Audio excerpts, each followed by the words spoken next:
दोस्तों, यह चेतावनी है। यह एक डरावनी फिल्म है। इससे भूत भी डरते हैं। इसकी कहानी शानकुन टीचर से टक्कर लेती है। रहस्यमय गांव, अजीबोगरीब गुफाएं और शराब खाने में आत्माओं का निर्माण होता है। इसे न्यांग हुन कहा जाता है। अपने सबसे बड़े मूर्ख दोस्त को साथ लेकर इसे देखें। कहानी की शुरुआत एक लड़की की कार दुर्घटना से होती है। लड़की की मौत के बाद उसका प्रेमी जेजे बहुत दुखी हो गया। दोस्तों ने उसे खुश करने के लिए एक द्वीप यात्रा की योजना बनाई। उन्हें नहीं पता था कि बाई माओ ने आलस में पहला द्वीप चुन लिया था। वहाँ मोबाइल सिग्नल भी नहीं था। बाई माओ की हालत कमजोर थी और वह बेहोश हो गया। जल्दी से ठिकाना खोजने के लिए सभी अलग अलग दिशा में गए।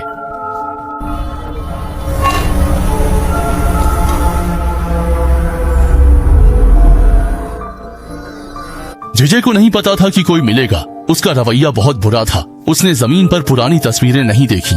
उनमें एक भयानक चेहरा वाला आदमी था। अभी दिखी औरत ने संकेत दिया कि उनकी यात्रा कठिन होगी।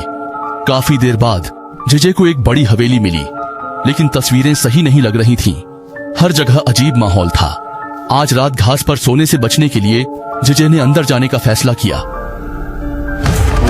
असल में जेजे के दोस्त शमन ने पहले इस घर को देखा था। इस कमरे में बड़ी समस्याएं थीं। कई बोतलें और जार थे। वे शराब के जार थे, लेकिन अस्थि कलश जैसे लग रहे थे। अब उनके पास बिजली नहीं थी और इंटरनेट भी नहीं था। कोई नाव भी नहीं थी, इसलिए वे वहीं ठहर गए। लेकिन वे आराम नहीं कर पाए। एक खतरनाक आदमी उनके पास आ गया। यहाँ रुकने की अनुमति किसने दी? उस व्यक्ति का नाम हुआ शू था। वह इस द्वीप का निवासी था। वह दिखने में डरावना था, लेकिन उसका व्यवहार अच्छा था। हुआ शू ने बताया कि इस जगह का नाम चीकन गांव है। ये पहले यूबिंगशाओ शराब के लिए प्रसिद्ध था। बाद में सभी लोग यहाँ से चले गए। वह शराब बनाने के लिए यहाँ रुका रहा। जेजे और उनके दोस्त हुआ शू के साथ अच्छे से घुल मिल गए थे, लेकिन उन्होंने कभी नहीं सोचा था कि अंकल हुआ का इन लोगों से मिलना बदकिस्मती थी। पहले तांत्रिक ने उनके घर की बुराई की, फिर जेजे उनकी बेटी के कमरे में घुस गया। सबसे अजीब बात यह थी कि जैसे ही ये लोग द्वीप पर आए, गंदी आत्माओं का ध्यान खींच लिया।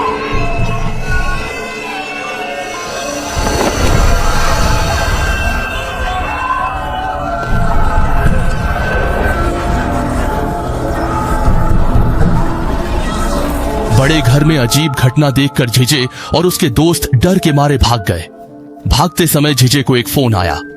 ये जानना जरूरी है कि इस द्वीप पर पहले कभी नेटवर्क नहीं था। सबसे डरावनी बात यह थी कि फोन करने वाली उसकी मृत प्रेमिका थी। इस भूतिया फोन कॉल ने चारों को हिला दिया। आखिरकार तांत्रिक ने हिम्मत करके फोन उठाया, लेकिन दूसरी तरफ से कोई आवाज नहीं आई। अब स्थिति गंभीर हो चुकी है। जिया ने एक अजीब घटना के बारे में बताया। सुबह जब वह अपना सामान समेट रहा था, तो उसे अपनी जेब में गर्लफ्रेंड का हेयर क्लिप मिला। उसे लगा कि उसकी गर्लफ्रेंड की आत्मा इस द्वीप पर है। दोस्त बहुत अच्छे थे। जिया की बात सुनकर बाकी तीनों ने एक संस्कार की तैयारी शुरू की। वे जिया को उसकी गर्लफ्रेंड से मिलाना चाहते थे। उन्हें यह नहीं पता था कि इस समय द्वीप पर कुछ बुरी शक्तियां उन पर नजर रखे हुए हैं।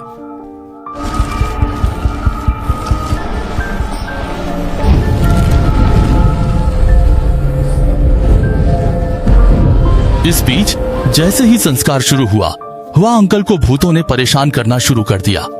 संस्कार रुकने पर ही उनकी जान बच पाई, लेकिन जेजे अपनी गर्लफ्रेंड को नहीं देख सका। उसने गहरे अपराध बोध में कहा कि उसे झूठी उम्मीद नहीं देनी चाहिए थी। उसे यह नहीं पता था कि उसका संस्कार असफल नहीं हुआ था। रात में कई भूत प्रकट होंगे। एक ओर जियाहाओ मांस काट रहा था। दृश्य बदलता है। अचानक चारों ओर अंधेरा छा गया। उसने किसी तरह तेल का दिया जलाया। उसके सामने उसकी मृत पत्नी खड़ी थी। पत्नी ने वही कपड़े पहने थे जो उसने मरने से पहले पहने थे, लेकिन उसका चेहरा अजीब था। उसकी कलाई और बांह पर घाव थे। घावों से खून बह रहा था। पत्नी का खून देखकर जियाहाओ कांप गया। उसने गहरी सांस ली, फिर सिर उठाया। दृश्य बदल चुका था। पत्नी का चेहरा अब अजीब नहीं था। वह अब बच्चे के साथ नहाने के टब में बैठी थी। मुस्कुराते हुए कह रही थी, मां, तुम्हें एक गर्म जगह ले जाने वाली है। उसके चेहरे पर ममता थी, लेकिन ब्लेड बच्चे की कलाई की ओर बढ़ रही थी। इस दृश्य को देखकर जियाहाओ का दिल टूट गया। वह अवाक रह गया। इतने वर्षों में वह समझ नहीं पाया। मुझे समझ नहीं आ रहा कि मैंने आखिर क्या गलती की थी, जो मेरी पत्नी मरने को तैयार हो गई, लेकिन मुझे छोड़कर बच्चे को लेकर चली गई। और इस समय जैसे जैसे जियाहाओ की मानसिक स्थिति टूटती जा रही थी, वे गंदी चीजें भी मौके का फायदा उठाकर जियाहाओ पर हावी हो गईं। शमन पूजा कर रहा था। द्वीप की बुरी आत्माएं उसे भी नहीं छोड़ेंगी।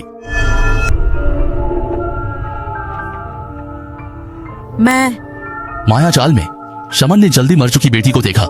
माँ बेटी बात नहीं कर पाई। बेटी ने छुपा छुपी खेलने को कहा। मानसिक रूप से प्रभावित शमन उसे छोड़ना नहीं चाहती थी।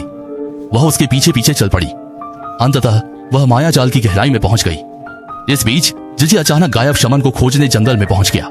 तभी अचानक वह सोच रहा था कि फोन करने वाली उसकी मृत प्रेमिका थी। इस कॉल ने साबित किया कि जिजे उसे भूल नहीं पाया था। इसका कारण उसका गिल्ट था। 5वीं सालगिरह के दिन जिजे ने उसे इंतजार कराया। वह सड़क किनारे 1 घंटे तक खड़ी रही। फिर एक कार ने उसे टक्कर मार दी। जिजे सोचता था कि उसने ही उसकी जान ली, इसलिए वह हर दिन शराब में डूबा रहता था।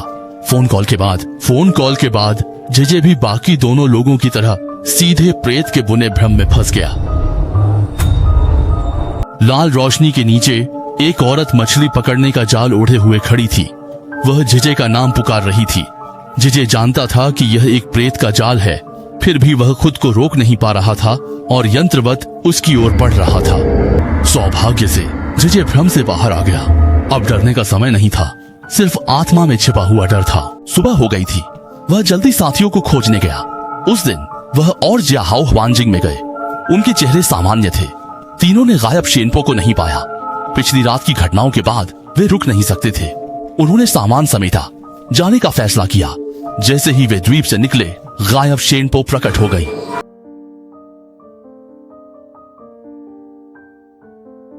हुआ शू के हाथ में छुरी देखकर कुछ लोग भाग गए।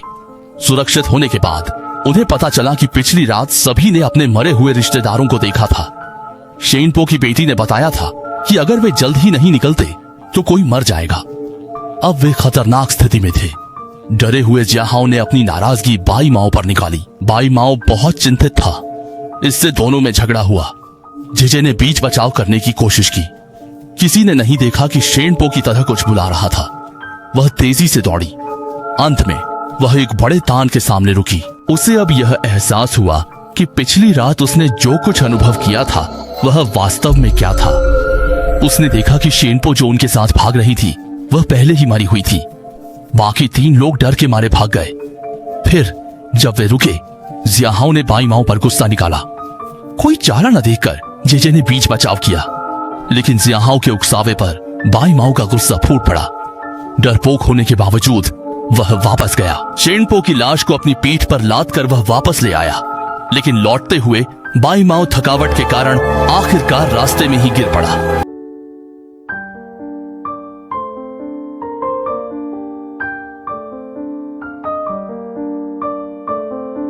इस द्वीप पर क्या हुआ था यह पूछने पर हुआ अंकल ने कोई ध्यान नहीं दिया। वह तुरंत मुड़कर चले गए। उनके जाने के बाद एक महिला सामने आई। वह वही थी जिसने पहले चेतावनी दी थी। वह हुआ अंकल की मृत बेटी थी। उसकी बात सुनने पर जिजे को सब समझ में आ गया। असल में जिजे का दोस्त आवू नामक दुष्ट आत्मा से मारा गया था। 20 साल पहले हुआ अंकल बाहर गए थे। तब आवू ने उनकी बेटी का अपमान किया।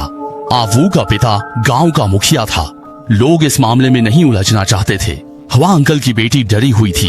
उसे डर था कि सच पता चला तो हुआ अंकल बदला लेंगे, इसलिए उसने हुआ अंकल को कुछ नहीं बताया। बाद में गांव के लोग मदद नहीं कर पाए। हुआ अंकल की बेटी को आवू से शादी करनी पड़ी। शादी की रात वह उसके साथ नहीं रहना चाहती थी। आखिरकार उसने फांसी लगा ली। हुआ अंकल को यह खबर मिली। वे वहां पहुंचे और अपनी बेटी को मरते देखा।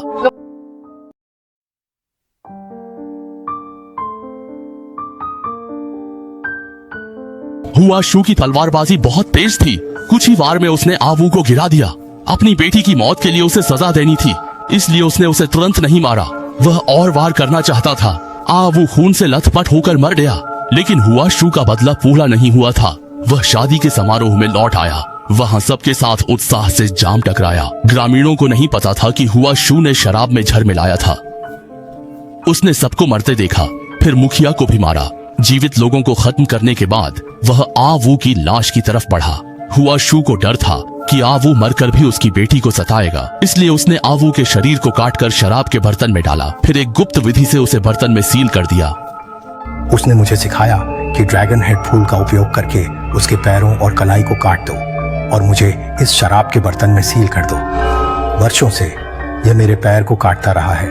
छोड़ता नहीं। जब जेजे और उसके साथी भ्रम देख रहे थे तो यह सील की पूरी ताकत नहीं थी जो इसका कारण थी। वह केवल भ्रम से उनकी मानसिक रक्षा को तोड़ सकता था।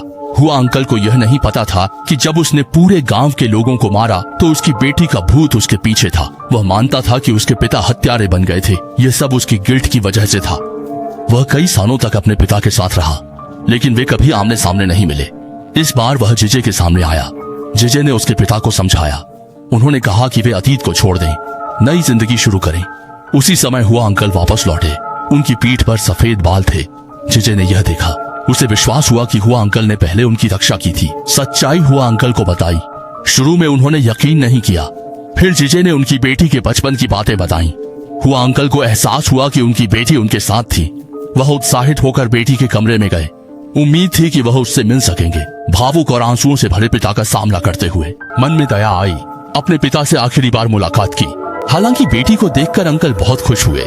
बूढ़े पिता चाहते थे कि बेटी पुनर्जन्म के चक्र में लौट जाए, क्योंकि यही सही रास्ता है। पिता के समझाने पर बेटी ने भी समझ लिया। उसने एक नई जिंदगी शुरू की। उसी समय द्वीप के दूसरी तरफ आवू ने मौका ढूंढ लिया। उसने जियाहाओ को नियंत्रित कर लिया और उसे उस मंत्र में ले गया जिसने उसे बांध रखा था। जैसे ही शराब का घड़ा फूटा, 20 सालों से कैद आवू आजाद हो गया। अब वह जियाहाओ के हाथों से हुआ अंकल को मारकर गांव का बदला लेना चाहता है। लेकिन किसी ने नहीं सोचा था। बिस्तर पर आराम कर रहा बाईमाओ अचानक बाहर आ गया।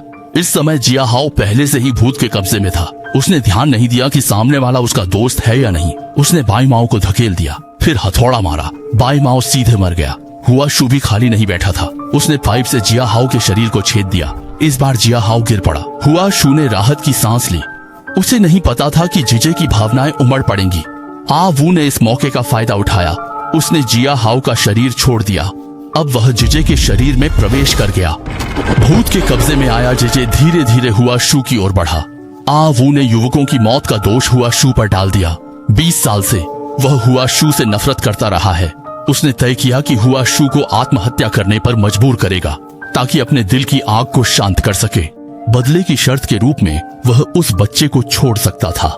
हुआ अंकल, जो शुरू से बुरे इंसान नहीं थे, ने अपनी मौत के जरिए इस कर्म का अंत करने का फैसला किया। लेकिन हुआ अंकल की मौत के बाद आवू ने अपना वादा निभाने का इरादा नहीं किया। अच्छे लोग जल्दी चले जाते हैं, बुरे लोग सदियों तक रहते हैं। गांव वालों का ठंडा रवैया विनाश लाया। वे अत्याचारियों की मदद करते थे। यह विडंबना है। कितने लोग शक्ति के सामने टिक पाते हैं। आज की कहानी यहीं खत्म होती है।